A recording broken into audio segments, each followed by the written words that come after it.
What if your name meant survival? In Rwanda, Kwita Izina is not a ceremony, it's a promise. Every year, newborn mountain gorillas are given names, a tradition rooted in Rwandan culture, inspired by how they name children. But behind the names lies something bigger, which is conservation. Since 2005, Kwita Izina has helped protect one of the world's most endangered species, the mountain gorilla. Thanks to gorilla tourism and trekking permits, revenue funds, wildlife protection, community schools, housing, and eco projects. Each name tells a story, and each story strengthens a future.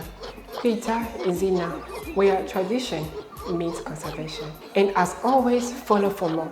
Thank you.